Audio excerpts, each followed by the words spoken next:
ሰላም ጤና ይስጥልን ተመልካቾቻችን አንከር ሚዲያ ዝግጅት ክፍል ያክብሮት ሰላምታችንን እናቀርባለን። በአማራ ክልል እየተካሄደ ያለውን የህልውና ተጋድሎ በተመለከተ መረጃዎች ይዘን ቀርበናል። በአማራ ክልል የፋኖ ኃይሎች በአገዛዙ ላይ እየሰነዘሩ ያለው ጥቃት አሁንም ተጠናክሮ ቀጥሏል። በሌላ በኩል የአማራ ክልል ካቢኔም በሙሉ ተበትኖ አዳዲስ ባለስልጣናት ወደ ኃላፊነት መምጣታቸው ታውቋል። በተለያዩ አካባቢዎችም ብልጽግና ሹምሽር እያካሄደ እንዳለ ይነገራል። በደቡብ ኢትዮጵያ ክልል በርካታ ባለስልጣናት ቁልፍ አስረክበው ቤታቸው እንዲቀመጡ መታዘዙም ታውቋል። በአማራ ክልል ከወቅቱ አጠቃላይ የትግል እንቅስቃሴ ጋር በተያያዘ የአብይ አህመድ አገዛዝ የአረጋ ከበደን ካቢኔ ፍጹም እምነት የማይጥል መሆኑን በማሳየት በርካታ ባለስልጣናቱን ማንሳቱ ነው የተገለጸው።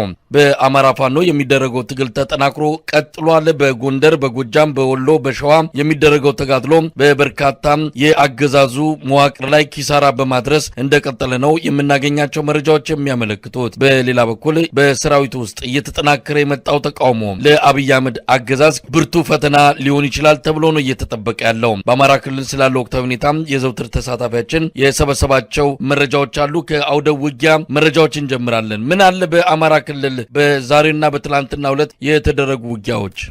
አመሰግናለሁ። አማራ ክልል በተለያዩ አካባቢዎች ከፍተኛ ውጊያ እየተደረገ ውሏል። በአንዳንድ ቦታዎችም ላይ ለአራትና ለአምስት ቀን የቀጠሉ ውጊያዎች እየተካሄዱ እንደሚገኙና በተለይ በምዕራብ ኢትዮጵያ አካባቢ ወይንም በምዕራብ ጎንደር አካባቢ በተማ ወረዳ በቅርብ ርቀት በሚገኙ ከተሞች ለአራተኛ ተከታታይ ቀናት ውጊያ እየተደረገ እንደሆነና ዛሬም ይህ በአራተኛ ቀን የቀጠለው ውጊያ በሱዳን ድንበር የአማራ ፋኖ ብሔራዊ ኃይል ሰሜን አማራ ቀጠና በላይ ዘለቀ ዕዝ መይሳው ካሳ ኮር 2 ካራማራ ክፍለ ጦር ከአገዛዙ ጦር ጋር ባደረገው አስጨራሽ ውጊያ የቀጠናው አድማ ብተና አዛዥን ጨምሮ የፖሊስ ኮሚሽኑ የወረዳው ፖሊስ ኮሚሽን እንዲሁም በርካታ የአገዛዙ ጦር አመራሮችና ተዋጊዎች መገደላቸውን ለማወቅ ተችሏል። እንግዲህ በሽንፋ ከተማ የተጀመረው የማጥቃት እንቅስቃሴ የካራማራ ክፍለ ጦር ወደፊት እየገፋ ከመተማ የመጣውን የመከላከያ ሰራዊት እየመለሰ እንደሚገኝና በመከላከያ ሰራዊቱ አልችል ያለው አሁን በአዲስ መልክ በዛ አካባቢ የተደራጀው የጸረ ሽምቅ ኃይል ተብሎ ከአድማ ብተና በተለየ ሁኔታ አካባቢን በደንብ የሚያውቁ ኃይሎችን ጨምሮ ከፍተኛ የሆነ ውጊያ ለማድረግ እንቅስቃሴ ቢያደርግም በካራማራ ክፍለ ጦር ተመቶ ተመልሷል። በዛሬው ዕለት ብቻ እንኳን በተደረገው ውጊያ በተራ ተዋጊዎች እንኳን 35 ናቸው የተገደሉት። ከ40 በላይ ቁስለኛ መደረጋቸውን ነው መረጃዎች የሚያመላክቱት። በከባድና የቡድን መሳሪያ የተጀመረው ውጊያ በዛሬው ዕለት ወደ ጨበጣ ውጊያ ተቀይሮ መሳፍንት የተባለ የቀጠናው አድማ ብተና አዛዥን ጨምሮ የጸረ ሽምቅ እና የብአዴን አመራሮችን ጨምሮ በውጊያው እንደተገደሉ መረጃዎች ያመላክታሉ። ይህ በእንዲህ እንዳለ ከሳምንታት በፊት በደቡብ ጎንደር በርካታ ወረዳዎችን ያጣው የአገዛዙ ጦር ተመልሶ እነዚህን አካባቢዎች ለመያዝ በተለይ በዋናነት በዛ አካባቢ ጠንካራ ክፍለ ጦር የተባለውን 77ኛ ክፍለ ጦር ወደ እስቴና ወደ ተለያዩ የደቡብ ጎንደር ወረዳዎች ከደብረ ታቦር እየተንደረደረ ለማጥቃት እንቅስቃሴ ያደረገ የመንግስት ኃይል በደቡብ ጎንደር ዞን እስቴ ወረዳ ሾላክና ቆማ ፋሲለደስ በተባለ ቦታዎች ላይ ከፍተኛ መከላከል ገጥሞት እየተመታ እንደሚገኝና በዚያው አካባቢ ከባለፈው ሳምንት በተደረገው ውጊያ ሰራዊቱን አስደምስሶ ቦታዎችን ለፋኖ ኃይሎች አስረክቦ የወጣው የአገዛዙ ጦር ዛሬ ጠዋት የተነጠቀውን ቦታ መልሶ ለመቆጣጠር ከባድ ውጊያ ከፍቷል። ነገር ግን የፋኖ ኃይሎች ይሄ የመጣውን ኃይል በተለይ በእነዚህ ሁለት ሾላክና ቆማ ፋሲለደስ በሚባሉ አካባቢዎች በደንብ አድርገው መክተው በመመለስ በኋላም በማጥቃት ወደ መጣበት ደብረ ታቦር እንዲመለስ ማድረጋቸውን አስታውቀዋል። ይህ በእንዲህ እንዳለ በዚሁ በደራ ወረዳ አቅራቢያ በተለይ በገላውዲዮስና አረብ ገበያ በተባሉ ከተሞች ዙሪያ ከባድ ውጊያ እየተደረገ ሲሆን የመጣው የ77ኛ ክፍለ ጦር 4 ሬጅመንት ኃይሉ ተመቶ መመለሱንና ይሄ በተለይ ሜጀር ጀነራል ውባንታ ባተ ኮር ጣና ገላውዲዮስ ክፍለ ጦር ነው በዚህ በሁለቱም ከተሞች ላይ በገላውዲዮስና በአረብ ገበያ ላይ መክቶ መመለስ የቻለው። ይሄን በተመለከተ በርካታ ቁጥር ያለው የሰራዊቱ አባላት መደምሰሳቸውን ተከትሎ ዛሬ ከሰዓት በኋላ መኮድ ግቢ ውስጥ የብልጽግና ስራ አስፈጻሚ ከወታደራዊ ጀነራሎች ጋር በደብረ ታቦር እየተደረገ ባለው ውጊያ ከፍተኛ ሽንፈት ስለገጠመው መኪኖች ተቃጥለዋል። በጣም በርካታ ሰራዊት እጅ ሰጥቷል። በርካታ ኃይሉ ተደምስሶበታል። የ77ኛ ክፍለ ጦር ይህንን ለምን እንደዚህ አይነት ችግር ተፈጠረ በማለት የብልጽግና ስራ አስፈጻሚ በመኮድ ስብሰባ እንደተቀመጡ ነው መረጃዎች የሚያመላክቱት። ይህ በእንዲህ እንዳለ በሰሜን ሸዋ የአማራ ፋኖ ህዝባዊ ድርጅት ኃይል የሆነችው አጼ አምደ ጽዮን ኮር በተለይ የ7 የአገዛዙ አየር ወለድ ክፍለ ጦር ዛሬ ከንጋቱ 12 ሰዓት ላይ በኤፍራታና ግድም ወረዳ መሽጎ በነበረው የ103ኛ አየር ወለድ ክፍለ ጦር ላይ የተጠና ጥቃት በመፈጸም ከፍተኛ ጉዳት ማድረሱን ተገልጿል። ይሄ የተመታው የ103ኛ ኮር ከበባ በመፈጸሙ ምክንያት እና መውጣት ባለመቻሉ ምክንያት ከከሚሴ የኦሮሚያ ልዩ ዞን የአድማ ብተናና የሚኒሻ ኃይሉን ወይም አጠቃላይ የታጠቀ ኃይሉን እገዛ ለመስጠት ከፍተኛ ቁጥር ይዞ ወደዚህ አካባቢ የተንቀሳቀሰ ቢሆንም ብርቂቶ ከተባለ ቦታ ላይ 7 ክፍለ ጦር ተመርቶ ከፍተኛ ጉዳት እንደደረሰበትና ለሱን መረጃዎች ያመላክታሉ። በይፋት ቀጠናዎች በአገዛዞች መካከል ከባድ ውጊያ እየተደረገ ሲሆን በተለይ በመራቤቴ ወረዳ የአገዛዙ ጦር የፋኖ ይዞታዎችን ለመንጠቅ በርካታ ጦሩን እያንቀሳቀሰ ቢሆንም የፋኖ ኃይሎች ከፍተኛ ወታደራዊ ጠቀሜታ ይዞታዎችን መቀማት አለመቻሉን መርስ ያመላክታል። በተያያዘ ዜና በዚሁ አካባቢ የአማራ ፋኖ ህዝባዊ ድርጅት ሸዋ ጠቅላይ ግዛት እዝ መሐመድ ቢሆነኝ ኮር ደጃዝማች ተሰማ እርገጤ ክፍለ ጦር ዛሬ በተጉለት ቀጠና በሞጃና ወደራ ወረዳ ከመከላከያ ኃይል ጋር ባደረገው ውጊያ ከፍተኛ ጉዳት ማድረሱን ተገልጿል። የተመታው የአገዛዝ ጦር ወደ ኋላ ማፈግፈጉን ተመላክቷል። ከፍተኛ ቁጥር ያለው መከላከያ ኃይል የሞተና የቆሰለ ሲሆን ይሄን የሞተና የቆሰለ ኃይል አስክሬንና የቆሰሉ ኃይሎችን ይዞ መራቤቴ ቀጠና መስጠት መቻሉን ተገልጿል። ይህ በእንዲህ እንዳለ በጅሩ አካባቢ የአማራ ፋኖ ብሔራዊ ኃይል አሳምነው እዝ የመከላከያ ሰራዊት ከፍተኛ ሰራዊት ይዞ በ3 አቅጣጫ ተንቀሳቅሶ የነበረ ቢሆንም የፋኖ ኃይሎች በወሰዱት መልሶ ማጥቃት ከ40 በላይ የመከላከያ ሰራዊትን እና 5 ሚኒሻ አባላት በድምሩ 45 የመከላከያ የአገዛዙን ጥምር ጦር መደምሰሳቸውንና 25 የመከላከያ አባላትን እንዲሁ የቆሰሉና 8 የሚኒሻ አባላት የቆሰሉ ሲሆን በድምሩ 33 የአገዛዙ ጥምር ጦር መቁሰላቸውንና ከቦታው መሸሸታቸውን ታውቋል። በዚህ ሞትና ቁስለት የደረሰበት ኃይል የሻምበል አመራሮችን ጨምሮ ከፍተኛ ቁጥር ያለው የጦር መሳሪያ መማረኩንና የመቶ መሪዎች የሻለቃ መሪዎች በምርኮ መያዛቸውንና በተደረገው ውጊያም ከፍተኛ የሆነ የተተኳሽ የጥቁር ክላሽና የስናይፐርና የብሬን ምርኮ ማግኘቱን የአፋባሃ አሳምነው እዝ አስታውቋል። ይህ በእንዲህ እንዳለ በጎጃም ቀጠና በጃዊ መተከል ከትናንት ጀምሮ የጀመረው ውጊያ አሁንም ዛሬ ተጠናክሮ የቀጠለ ሲሆን በተለይ በጃዊ ወረዳ ብሔራዊ ሰዋታምና ማንቡክ በተባሉ ከተማው አቅራቢያ ከፍተኛ ውጊያ ተቀስቅሶ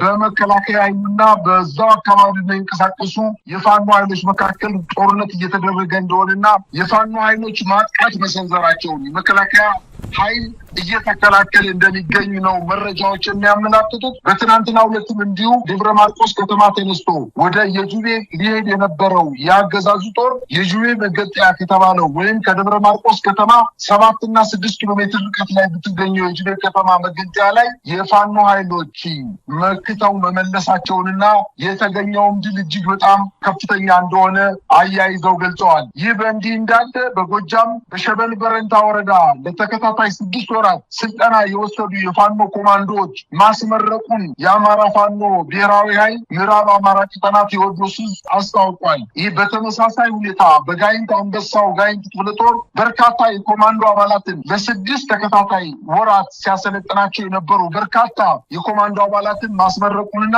የፋኖ ኃይሎች በአንድ በኩል ራሳቸውን እየተከላከሉ በሌላ በኩል ደግሞ በርካታ የኮማንዶ ኃይሎችና መሰረታዊ ውትድርና የወሰዱ የፋኖ ኃይሎችን ማስመረቅ መቻላቸውን ተመላክቷል። በመጨረሻ በሸዋ አካባቢ በሚዳ መራኛ ተብሎ በሚጠቀሰው አካባቢ እንዲሁም በጎጃም በማሻከል አካባቢ በወሎ ደግሞ ጋሸናና በአምባሰል ተራሮች አካባቢ እንዲሁም በጎንደር መተማና አካባቢው ሚኒሻው እየፈረሰ ለፋኖ ኃይሎች እጁን እየሰጠ እንደሆነና በአጠቃላይ የሰራዊቱ የመዋጋት ሞራል በጣም እየተዳከመ አህመድ በመምጣቱና የሚኒሻ ኃይሉ ፊት ለፊት እየተጋፈጠ እየተመታ በመሆኑ ስለነቃ እና ስርዓት እንደማያሸንፍ እርግጠኛ ስለሆነ በገፍ እጁን እየሰጠ እንደሚገኝና አንዳንዶችን የመከላከያ ሰራዊት አባላት ይህን ተከትሎ ከአሃዳቸው በመጥፋት በዚህ አካባቢ ለፋኖ ኃይሎች እጃቸውን እየሰጡ እንደሆነ ለማወቅ ተችሏል።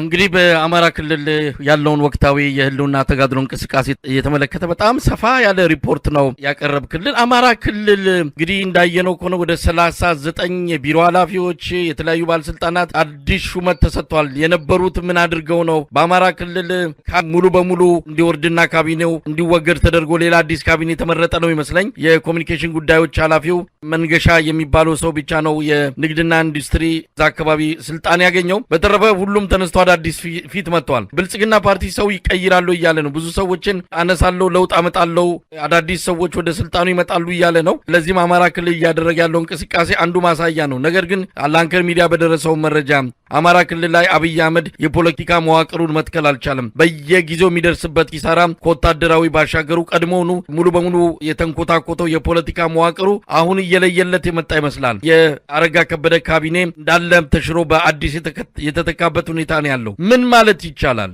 መሳይ መንግስት ያረጅና ሲፈርስ ወይም የህዝብ ተቀባይነቱ እየቀነሰ ሲመጣ ምናልባትም በኢትዮጵያ ታሪክ ለ3 እና ለ4 ጊዜ እነዚህ አይነት ምልክቶችን አይተናል በእድሜያችን። በ1966 ዓመተ ምህረት የንጉሱ ስርዓት ከመወገዱ በፊት ደርግ የሚባለው ኃይል ተጠናክሮ ከመምጣቱ በፊት ሪፎርም በማድረግ በርካታ የንጉሱ ሚኒስትሮች ወርዷል። እንዲያውም በተረት እንደሚባለው እና በትልልቅ ሰዎች እንደሚነግሩን ከሆነ ጉልቻ ቢለዋወጥ ወጥ አያጣፍጥም እስከ መባል ደረጃ የደረሰው በዛን ዘመን ነው። ኢህአዴግም እንዲሁ ከመግባቱ በፊት ደርግ ስልጣን ይዞ በመውደጫው ሰሞን አካባቢ ከ1982 አካባቢ በርካታ ሚኒስትሮችን በየሳምንቱ ከአንደኛው ሚኒስትር ወደ አንደኛው ሚኒስትር ጀነራሎችን አንስቶ ወደ ኢንዱስትሪ ሚኒስቴር፣ የኢንዱስትሪ ሚኒስተርን አንስቶ ወደ ወታደራዊ መሪዎች ይሰጥ ነበር። ይሄ የማርጀቱ በህዝብ ዘንድ የነበረው ተቀባይነት እያነሰ መምጣቱ ነው። አሁን እንኳን በእኛ እድሜ በደንብ አድርገን ያየነው ምናልባት ከዛሬ 9 እና 10 ዓመት በፊት በ2008 እና 10 ዓመተ ምህረት በተደረገው የህዝብ አመት ያረጀው ኢህአዴግ ራሱን በስብቻለሁ ብሎ ራሱን የገመገመ ቢሆንም ነገር ግን በርካታ የሆነ የሚኒስትሮች ሪፎርም አድርጎ ነበር። ወይም አንዱን የማንሳት፣ አንዱን የመጣል፣ አንዱን የማባረር፣ አንዱን ረዛ ሽፍት የማድረግ የተለያየ ቦታ ላይ የማስቀመጥ ባህሪ ታይቷል። ይሄ ሁሉ ምልክት የሚታየው እኛ በእድሜያችን ያየነው ሁሉ ምልክት መንግስታት ሲያረጁና ሊወድቁ ሲሉ ህዝቡን ለማረጋጋት፣ ወታደሩን ለማረጋጋት፣ የብልጽግና ካድሮችንና የብልጽግና ፓርቲ አመራሮችን ለማረጋጋት ታሳቢ ያደረገ እንጂ ከዝንጀሮ ቆንጆ ምን ይመራርጡ ይባላል። የአማራ ክልል አረጋን አንስቶ ያረጋን ሌላ አረጋን የሚመስል ሰው ማስቀመጥ ለአማራ ህዝብ ምንድን ነው የሚፈይደው? የአማራ ህዝብ የጠየቀው ጥያቄ ብልጽግና የሚባል በተለይ የአማራ ክልል የምስለኔ የብልጽግና አስተዳደር የኦሮሚያ ብልጽግና አሽከር ናቸው። እነሱ ያሉትን ነገር ነው እየተናገሩ ያሉ። ባያደርጉትም እንኳን ሽመልስ አብዲሳ ኮንፊውዝ አድርገናቸዋል እያለ አሳምነናቸዋል ወይንም አደናግረናቸዋል እያለ ከኛ አይወጡም። ካሁን በኋላ አማራ ክልል ያለ ባለስልጣን ከኦሮሚያ ክልል ወይም ከፌዴራል መንግስቱ ውጪ አይሆንም፣ እኛ የምንፈልገውን እንሾማለን፣ እኛ የምንፈልገውን እናወርዳለን እያሉ እየተናገሩ ባለበት ሰዓት ዝም ነው ያሉ። የመከላከያ ሰራዊቱ ከዛሬ 28 ወር በፊት አዋጅ አውጥቶ የአስቸኳይ ጊዜ አዋጅ አውጥቶ ከህገ መንግስት ውጪ ለተከታታይ 2 ጊዜ አራዝሞ ካራዘመ በኋላ ጊዜው ሲያልቅ የህዝብ ተወካዮች ምክር ቤት ህግ የማይፈቅድለትን ፖለቲካ መዋቅር ቢቀየርም ባይቀየርም የሚያመጣው ነገር ስለሌለ ምንም ውጤት ሊያመጡ አይችሉም። የአማራ ህዝብ እየጠየቀ ያለው ይነሱልን ነው፣ ይልቀቁልን፣ አስተዳደሩን ለህዝብ አስረክባችሁ ከክልላችን ውጡ ነው ያላቸው እንጂ ሰው ቀይሩልን አላላቸውም። መሳይ እንደው አረጋ ከበደስ ከዚህ አንጻር ረግቶ የሚቀመጥ ነው ማለት ይቻላል? እንግዲህ አብይ አህመድ ምናልባት ራሱ ከጠቅላይ ሚኒስትሩ ጀምሮ ብልጽግና የሚባለውን ፓርቲ ነው የኢትዮጵያ ህዝብ አንቅሮ የተፋው። ምርጫም ሳይመጣ ከምርጫ በፊት ይህን ፓርቲ መገላገል የሚፈልግ ነውና አብይ እዛ ቁጭ ብሎ ሌሎችን የሚሾምበት የሚሽርበት ምንም አይነት ትርጉም ያለው ነገር አይታየንም። እና እናረጋን ከበደ ሌሎችንም ጨምሮ አብይ እዛ ተቀምጦ ሰው መለዋወጡ ምን ትርጉም ይኖረዋል? እንግዲህ ነገ ምን እንደሚችል አናቅም። ነገር ግን ሰዎች ለውጥ የኢትዮጵያ ህዝብ መልስ ሊያገኝ ይችላል የሚል ግምት ካላቸው እጅግ ታሪካዊ ስህተት ሰርተዋል ማለት ይቻላል። ለማንኛውም የአማራ ክልል በመዋቅር ለውጥ ወይም በሰዎች ለውጥ የሚመጣ ለውጥ አለ?